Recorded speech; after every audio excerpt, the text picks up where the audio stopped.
Karuselis ir kā grieziens, iegrieziens šajā skarbājā dzīves ritenī, tā kā, un visi notikumi kaut kur notiek ap šo lietiņu. Viņš kā ūdens straumi griežas citreiz kā atvars, iegriežas lejā, citreiz kā fontāns izšļācas ārā. Ja? Tātad pēdējās tajā krājumā es minu tādu karuseli, ir tā kā pa amerikāņu kalniņiem augšā un lejā. Ir brīži, kad mēs ejam uz augšu un brīži, kad ejam lejā. Tas viss attiecās uz karuseli un manām filozofijas piezīmēm. Tad es nolasīšu no pirmā krājuma, kā es domāju pirms 14 gadiem, ja?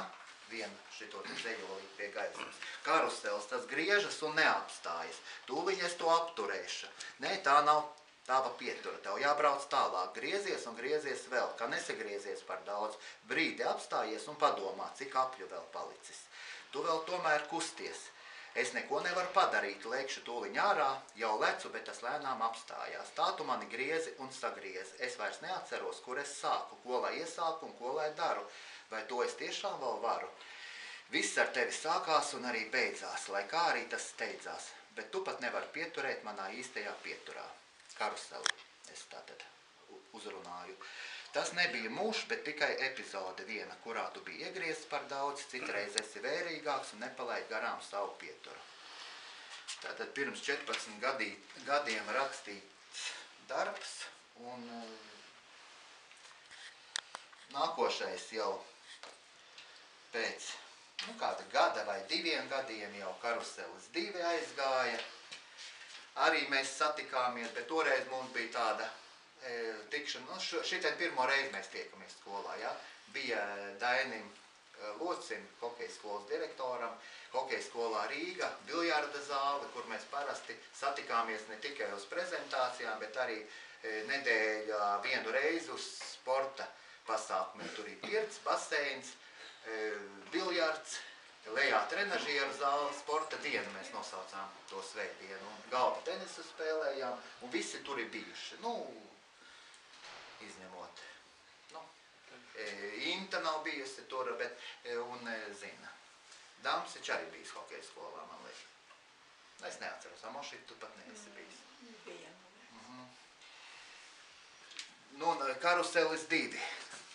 Viņš vēl griežas, viltīgāks palicis ir un netaisās apstāties. Bet varbūt viņu apturēt? Nē, nekādā gadījumā. Viņš griezīsies, cik vajadzēs. Un ja ko saredzēs, tad gan jau pieturēs. Visi labi redzams no augšas, bet tu esi lejā.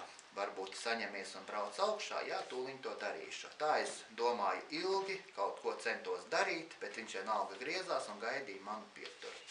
Tātad tas ir pārdomas par Karuseli 2, un šeit būs daudz, man te visādi darbiņi, psihene un amfībija, dzīvoklis, komunistiskās partijas loma tavā pakaļā pat tādu. Es īstenībā pats neatceros, ko es te biju rakstījis, bet ir tāds dzejols man.